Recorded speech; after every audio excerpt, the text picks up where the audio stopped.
एक माटी का दिया है, एक माटी का दिया है जो सारी रात अंधियारे से लड़ता है। एक माटी का दिया है जो सारी रात अंधियारे से लड़ता है। तू तो भगवान का दिया है, तू किस बात से डरता है। तू भगवान का दिया है, तू किस बात से डरता है। हथेली पर रखकर नसीब, हथेली पर रखकर नसीब, तू क्यों अपना मुकद्दर ढूंढता है। सीख उस समुंदर से, सीख उस समुंदर से जो टकराने के लिए पत्थर ढूंढता है। नमस्कार, स्वागत है आपका एकलव्य अकादमी टूंडला में। आपके लिए करंट अफेयर का जो भाग चल रहा था, पुरस्कारों की सीरीज चल रही थी, उसी सीरीज में हम भाग 2 लेकर आए हैं। पहले में हमने आपको नोबल पुरस्कार पढ़ाया। अगर आपने हमारी पहली वाली वीडियो नहीं देखी है तो आप जाकर हमारे YouTube चैनल पर उस वीडियो को पहले देखें और उसका लिंक हम इस डिस्क्रिप्शन में भी डालेंगे, आप वहाँ से भी उस वीडियो को देख सकते हो। तो पहला भाग में हमने नोबल पुरस्कार पढ़ाया, इस भाग में हम साहित्य पुरस्कार लेकर आए हैं। तो आप साहित्य पुरस्कार, फिल्म पुरस्कार भी हम इस भाग में पढ़ाएंगे। तो पहले हम बात करते हैं साहित्य पुरस्कारों की।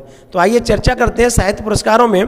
कोशिश हमने इस प्रकार से की है कि आपको याद हो जाए, तो आपको हम इसमें समझाते हैं कि किस प्रकार से हम याद करेंगे। ठीक है, तो आइए चर्चा करते हैं।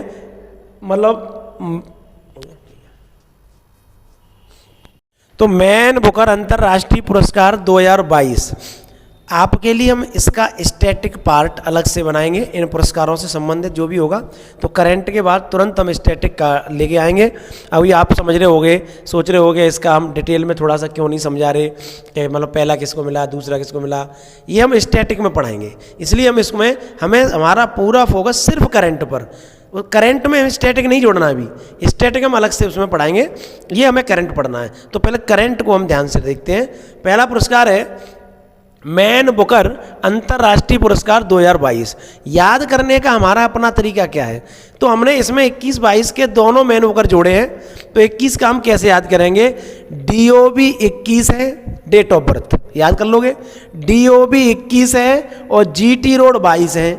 DOB 21 है और GT रोड 22 है, याद हो गया होगा। DOB 21 है, GT रोड 22 है। ठीक, अब इनको समझ लेते हैं। डी से है डेविड डियोप, ये फ्रांस के हैं डेविड डियोप, तो डेविड डियोप। बी से बुक का नाम है at night all blood is black, तो बी को हमने यहाँ जोड़ा है, ब्लड इज ब्लैक। ये हमारा 2021 का मैन बुकर अंतर्राष्ट्रीय पुरस्कार किसे मिला, तो डेविड डियोप को मिला। At night all blood is black पुस्तक के लिए मिला। एक बार फिर से याद कर लेंगे। DOB 21 है, GT रोड 22 है। DOB 21 है, GT रोड 22 है। अब इस पे 2022 का मैन बुकर पुरस्कार देखते हैं। तो जी का मतलब गीतांजलि श्री, गीतांजलि श्री ये भारत की हैं, जी गीतांजलि श्री भारत से है। टी इनकी मतलब कृति है, पुस्तक है, और जो इनकी कृति है वो क्या है, टॉम ऑफ सैंड। टी से मैच कर लो, टॉम ऑफ सैंड। यहाँ रोड का हमने जोड़ लिया है जिससे आपको याद हो जाए, इसका यहाँ कोई अर्थ नहीं है। 22 का मतलब है 2022, तो 2022 का मैन बुकर अंतर्राष्ट्रीय पुरस्कार किसको मिला, तो 2022 का मिला है गीतांजलि श्री को। ठीक है, उनकी पुस्तक का नाम क्या है, टॉम ऑफ सैंड। तो मैन बुकर अंतर्राष्ट्रीय पुरस्कार दोनों याद होंगे कैसे, DOB 21 है, GT रोड 22 है। ठीक, अब अगले पुरस्कार की ओर चलते हैं। ज्ञानपीठ पुरस्कार, इसमें भी हमने दोनों ही पुरस्कारों को रखा है, 20 का और 21 का। ठीक, तो ज्ञानपीठ पुरस्कार जो है उसको कैसे याद करेंगे कि 56 का नील, 57 का दामोदर। 56 का नील, 57 का दामोदर, तो 56 का मतलब 56वां। तो 56वां ज्ञानपीठ पुरस्कार नीलमणि फूकन जूनियर को मिला है। नीलमणि फूकन जूनियर को मिला है कौन सा, 56वां ज्ञानपीठ पुरस्कार। बोलो बात समझ में आएगी कि नहीं आई। 57वां ज्ञानपीठ पुरस्कार किसको मिला है, तो ये मिला है दामोदर को। किसको मिला है, दामोदर को। और इनका पूरा नाम है दामोदर मोवजो, दामोदर मोवजो। तो ये ज्ञानपीठ पुरस्कार भी याद हो गया होगा। 56 का नील, 57 का दामोदर। 56 का नील, 57 का दामोदर। अगले पुरस्कार की ओर चलते हैं।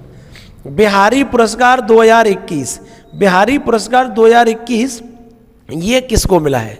तो आप इसको याद करने का सिंपल सा तरीका, हम यहाँ थे और मधु बिहार में थी, हम यहाँ थे और मधु बिहार में। याद हो गया होगा, हम यहाँ थे और मधु बिहार में। हम यहाँ थे तो ये मधु कांकरिया लेखक हैं, लेखक हैं। तो मधु कांकरिया की पुस्तक है मतलब हम यहाँ थे। कौन सी पुस्तक है? हम यहाँ थे। तो एक बार बिहारी पुरस्कार 2021 किसको मिला एक बार और याद कर लेते हैं।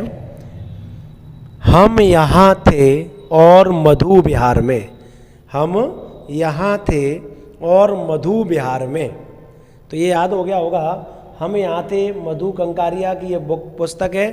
तो मधु कंकारिया को बिहारी पुरस्कार मिला है। अब हम आगे चर्चा करते हैं साहित्य अकादमी पुरस्कार। तो साहित्य अकादमी पुरस्कार में हम बात करेंगे हिंदी और इंग्लिश में किन किन को मिला। तो हिंदी में मिला दया प्रकाश सिन्हा को और इंग्लिश में मिला नमिता गोखले को। इंग्लिश में नमिता गोखले को, हिंदी में दया प्रकाश सिन्हा को। अब हम याद कैसे करें कौन सी पुस्तक थी इनकी?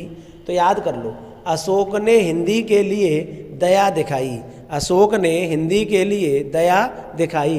तो दया प्रकाश सिन्हा ने सम्राट अशोक के नाम से नाटक लिखा था, इसलिए सम्राट अशोक नाटक को हिंदी भाषा में साहित्य अकादमी पुरस्कार दिया।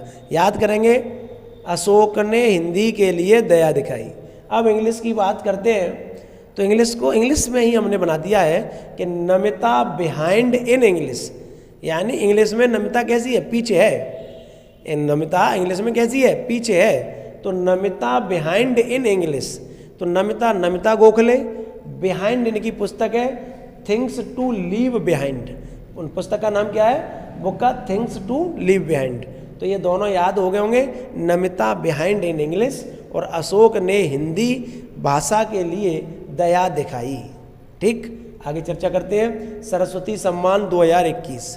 तो सरस्वती सम्मान 2021 में हम जो 31वां मिला है उसके बारे में बात करते हैं। तो सरस्वती सम्मान 2021 में 31वां किसको मिला? तो इसके लिए याद करने का ट्रिक सबसे बढ़िया है कि सरस्वती से राम ने कहा, सरस्वती से राम ने कहा मैं तो यही हूँ। सरस्वती से राम ने कहा मैं तो यही हूँ। तो सरस्वती सम्मान है, राम लेखक है, इनका पूरा नाम है रामदरस मिश्रा। तो रामदरस मिश्रा ने मैं तो यही हूँ कविता संग्रह लिखा है, लेकिन ये सरस्वती सम्मान उन्हें मिला है। अब हम बात करते हैं व्यास सम्मान 2021 की। तो व्यास सम्मान 2021 को किसको मिला है? तो वो है महाबली असगर का व्यास 31 है। महाबली असगर का व्यास 31 है। तो महाबली इनकी पुस्तक है असगर वजाहत की। तो असगर वजाहत की पुस्तक का नाम है महाबली, जिसके लिए उन्हें व्यास सम्मान मिला है, 31वां मिला है। अब हम बात करते हैं कुछ शांति पुरस्कारों की। तो देखते हैं गांधी शांति पुरस्कार 2020। तो इसको याद करने का एक सबसे बढ़िया तरीका, बढ़िया लाइन हमने आपके लिए बनाई है। और वो लाइन क्या है? वो है गांधी ने बांग्लादेश पर रहम किया। गांधी ने बांग्लादेश पर रहम किया। तो गांधी ने बांग्लादेश पर रहम किया, तो रहम से हम निकाल लेंगे शेख मुजीबर रहमान। तो शेख मुजीबर रहमान को गांधी शांति पुरस्कार 2020 मिला। ये बांग्लादेश के थे। कहाँ के थे? बांग्लादेश के। तो गांधी ने बांग्लादेश पर रहम किया। अब हम चर्चा करते हैं दूसरा जो पुरस्कार है, नेल्सन मंडेला नोबेल शांति पुरस्कार। नेल्सन मंडेला नोबेल शांति पुरस्कार ये दिया गया है अजय शर्मा को। ये अजय शर्मा सामाजिक कल्याण का कार्य इन्होंने किए। तो समाज कल्याण के लिए अजय शर्मा को नेल्सन मंडेला नोबेल पुरस्कार दिया गया शांति का। तो शांति के 2 पुरस्कार हैं। तो याद हो गए होंगे आपको। अब हम फिल्म पुरस्कार की बात करते हैं। तो पहले आप इनको नोट कर लिए, स्क्रीनशॉट ले लो आप। आपको अभी हमने ये पढ़ाई दिया। अब हम बात करते हैं जो हमने आपको भी साहित्य पुरस्कार पढ़ाए। अब आगे बात करते हैं फिल्म पुरस्कारों की। तो फिल्म पुरस्कारों में हम देखेंगे जो राष्ट्रीय फिल्म पुरस्कार 2022 मिले हैं, इससे पहले 2000 जो अगला फिल्म राष्ट्रीय फिल्म पुरस्कार पिछला मिला वो 67वां मिला, 67, और अब आए हैं 68। तो राष्ट्रीय फिल्म पुरस्कार 2022 में 68वां पुरस्कार मिला है। अब 68वां जो पुरस्कार वितरित हुए वो किन किन को मिले उनके बारे में हम जानते हैं। तो सबसे पहले सर्वश्रेष्ठ फिल्म, तो सर्वश्रेष्ठ फिल्म तुलसीदास जूनियर, सर्वश्रेष्ठ अभिनेता अजय देवगन और सूर्या। अगर आप देखा जाए तो जो साउथ की मूवी है अब उनका बोलबाला पुरस्कारों में बढ़ता हुआ दिखाई दे रहा है। आप देखना कि ज़्यादातर साउथ की मूवी मतलब जो हिट है और मतलब हिट हो रही हैं, ज़्यादा कमाई कर रही हैं, और जो पुरस्कार हैं उनमें भी उनका अब बोलबाला बढ़ता जा रहा है साउथ की मूवी में। तो साउथ की मूवी तो यहीं पे हम देखेंगे कि जो सर्वश्रेष्ठ अभिनेता है वो अजय देवगन और सूर्या, अजय देवगन और सूर्या सर्वश्रेष्ठ एक्टर इनको पुरस्कार दिया गया है। सर्वश्रेष्ठ अभिनेत्री का अपर्णा बाला मुरली का अपर्णा बाला मुरली को सर्वश्रेष्ठ अभिनेत्री बेस्ट एक्ट्रेस का अवार्ड मिला है। तो बेस्ट एक्टर का अवार्ड अजय देवगन सूर्या को, बेस्ट एक्ट्रेस अपर्णा बाला मुरली को, और बेस्ट फिल्म तुलसीदास जूनियर को। अक्सर एग्जामों में आपने देखा होगा कि इन्हीं ये जो हमने शुरुआत में 3 लिखे हैं, फिल्म, अभिनेता, अभिनेत्री, यही ज़्यादा इम्पोर्टेंट है। अब हम बात करते हैं इन्हीं को हम एक ट्रिक के माध्यम से आपको याद कराएंगे, इन्हीं 3 को। तो इनके लिए हमने ट्रिक बनाई है कि जूनियर अजय देवगन, यानी उसमें बनाई है हमने ट्रिक कि जूनियर अजय सूर्या के लिए मुरली बजाता है, जूनियर अजय सूर्या के लिए मुरली बजाता है। तो आप इससे याद कर लो, जूनियर फिल्म हो गई, अजय और सूर्या बेस्ट एक्टर हो गए, और मुरली आप यहाँ से अपर्णा बाला मुरली ये बेस्ट एक्ट्रेस हो गई। तो ये लाइन याद कर लो, इससे तीनों आपको राष्ट्रीय फिल्म के लिए तो ये याद हो जाएंगे। तो जूनियर अजय सूर्या के लिए मुरली बजाता है, तो ये तीनों के लिए याद होगी। अब हम कुछ और इम्पोर्टेंट है उनके लिए हम बात करते हैं कि राष्ट्रीय फिल्म पुरस्कार 2022 में मोस्ट फ्रेंडली स्टेट, यानी एक ऐसा स्टेट जो फिल्मों के लिए सबसे ज़्यादा अनुकूल रहा है, सबसे ज़्यादा अनुकूल रहा है, वो है MP, Madhya Pradesh. Best lyrics, किसने सबसे अच्छे मतलब गीत लिखे, लिरिक्स अच्छे लिखे, ठीक है, वो सबसे अच्छे लिरिक्स लिखने वाले मनोज मुंतशिर, आपने उनका सुना होगा। माँ के भी ऊपर उनकी एक कविता है जो बहुत ज़्यादा फेमस हुई, चर्चित हुई। तो मनोज मुंतशिर के बेस्ट लिरिक्स रहे हैं, ठीक। अब मेल प्लेबैक सिंगर, यानी जो पार्श्व गायक होते हैं जो पर्दे के पीछे हीरो के लिए गीत गाते हैं, उनमें मेल प्लेबैक सिंगर कौन हुए हैं, पार्श्व गायक कौन रहे हैं, वो है राहुल देशपांडे। तो राष्ट्रीय फिल्म पुरस्कारों में मेल प्लेबैक सिंगर का पुरस्कार राहुल देशपांडे को मिला है। अब फीमेल प्लेबैक सिंगर, महिला कौन है जिनको ये राष्ट्रीय फिल्म पुरस्कार गीत गाने के लिए मिला है, वो है नचम्मा। कौन है? नचम्मा, ठीक। तो अब हम बात करते हैं आगे 64वां ग्रैमी पुरस्कार के बारे में। तो 64वां ग्रैमी पुरस्कार से पहले हम पढ़ेंगे, ये पढ़ लेते हैं आईफा अवार्ड 2022। तो आईफा अवार्ड 2022 में फिल्म का बेस्ट फिल्म का अवार्ड किसे दिया गया है? शेरशाह को दिया गया है। शेरशाह मूवी आप लोगों ने सभी ने देखी होगी। बेस्ट एक्टर का अवार्ड विक्की कौशल ने दिया, और विक्की कौशल आप जानते हो कि इसलिए और ज़्यादा चर्चा में हो गए क्योंकि उनकी शादी कैटरीना कैफ से हो गई, तो इसलिए दोनों ये चर्चा में रहे विक्की कौशल। बेस्ट एक्ट्रेस का अवार्ड, तो बेस्ट एक्ट्रेस का अवार्ड कृति मेनन को दिया गया। तो आईफा अवार्ड में हमने 3 को ही रखा है। तो जो आईफा अवार्ड की समरी एग्जाम की दृष्टि से जो इम्पोर्टेंट है, उसमें best film Shershaah, best actor Vicky Kaushal और बेस्ट एक्ट्रेस कृति मेनन। अब हम बात करते हैं Dada Saheb international film award की। तो Dada Saheb international film award में फिल्म में ही 2 कैटेगरी बनी। एक तो film of the year, film of the year, और फिल्म ऑफ द ईयर पूरी साल कौन सी फिल्म हिट रही। तो पूरी साल जो फिल्म हिट रही उसका नाम है पुष्पा द राइज, और इसका जो फेमस डायलॉग रहा है वो आपने सुना होगा, ये जो फिल्म का बेस्ट डायलॉग था पुष्पा, तो पुष्पराज झुकेगा नहीं साला, पुष्पराज झुकेगा नहीं साला। तो ये आपने डायलॉग इसका सुना होगा। तो पूरी साल चर्चा में रही पुष्पा द राइज, इसलिए उसे फिल्म ऑफ द ईयर का अवार्ड दिया गया। बेस्ट फिल्म का अवार्ड शेरशाह को दिया गया। बेस्ट एक्टर का अवार्ड रणवीर सिंह को दिया गया फिल्म 83 के लिए। 83 मूवी जो इंडिया 1983 में वर्ल्ड कप जीत के लाई थी, चांस उस समय नहीं थे कि जीत सकती है इंडिया, लेकिन फिर भी जीत कर लाई थी। तो उस समय टीम के कैप्टन थे कपिल देव। तो कपिल देव की बायोग्राफी पर फिल्म बनी है 83, और उसमें मुख्य लीड जो मुख्य भूमिका निभा रहे हैं जो वो हीरो हैं वो रणवीर सिंह। तो 83 मूवी के लिए रणवीर सिंह को Dada Saheb international film award दिया गया है। तो बेस्ट एक्ट्रेस का अवार्ड कृति मेनन, कृति मेनन को आईफा में भी मिला है, कृति मेनन को एक्ट्रेस का भी अवार्ड मिला है। तो दोनों में कृति मेनन को मिला है, और उन दोनों में इनकी जो मूवी है वो मिमी के लिए दोनों में इनको ये मिला है अवार्ड। तो अब ये आपको हमने समझा दिया, तो इतना तो आपको याद हुआ होगा। याद करने की कोशिश ज़्यादा किया करो बजाय लिखने की, और सुना करो ज़्यादा ध्यान से, सुनकर ही याद हो जाएगा। अगर सुन लोगे 2-4 बार तो याद हो जाएगा। तो सुनने का ज़्यादा प्रयास करें, कब तक आप इसको लिखते रहोगे, तो सुनने का प्रयास करें। तो 64वां ग्रैमी पुरस्कार, सबसे पहले एक बार प्रश्न इसमें एग्जाम में बना था इससे कि ग्रैमी पुरस्कार किस क्षेत्र से दिया जाता है। तो ग्रैमी पुरस्कार संगीत के क्षेत्र में दिया जाता है, सिंगिंग के क्षेत्र में दिया जाता है। तो इस बार 64वां ग्रैमी पुरस्कार दिया गया है। कौन सा? 64। इसमें एल्बम जो सर्वश्रेष्ठ एल्बम रही है, बेस्ट एल्बम रही है सिंगिंग के लिए, वो रही है VR। तो VR को ग्रैमी पुरस्कार इस बार दिया गया है।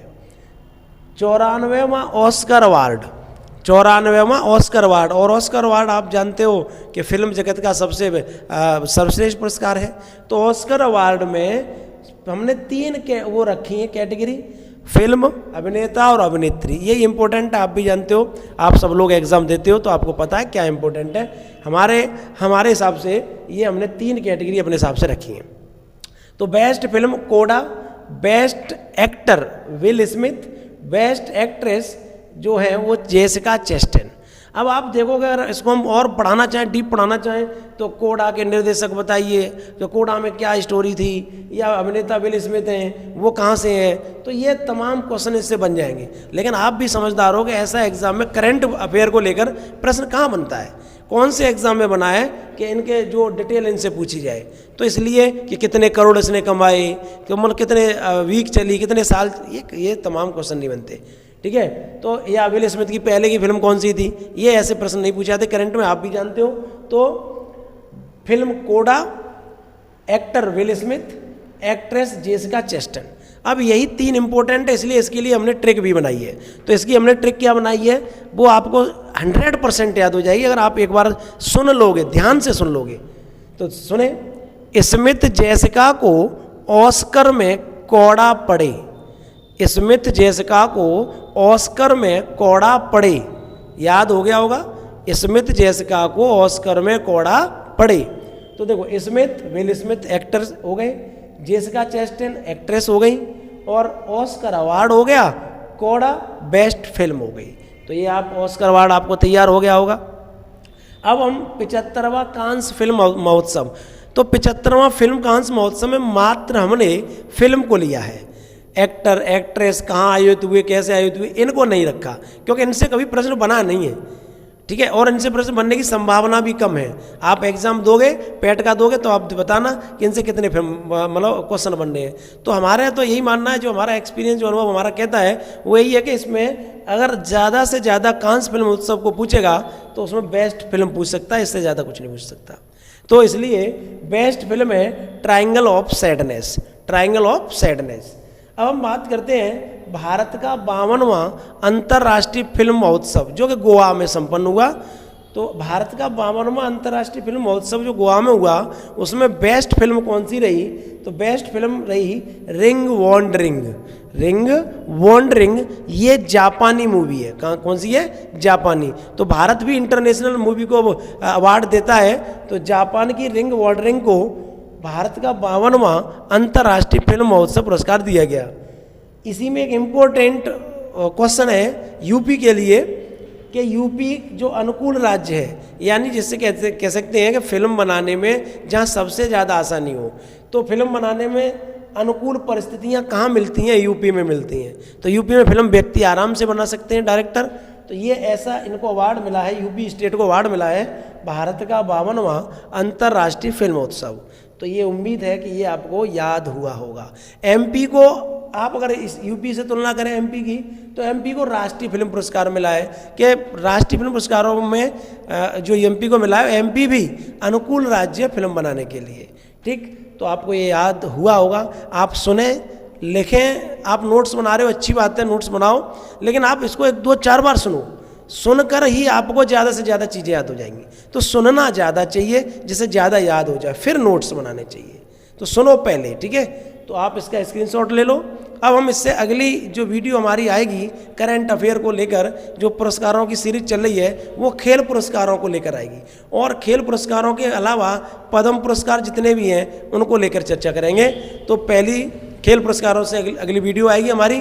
ठीक, हमने आपको साहित्य पुरस्कार, फिल्म पुरस्कार और नोबेल पुरस्कार करा दिए हैं। ठीक, आप स्क्रीनशॉट ले लो, नोट कर लो। तब तक के लिए धन्यवाद, नमस्कार, मिलते हैं अगली वीडियो में। ठीक है।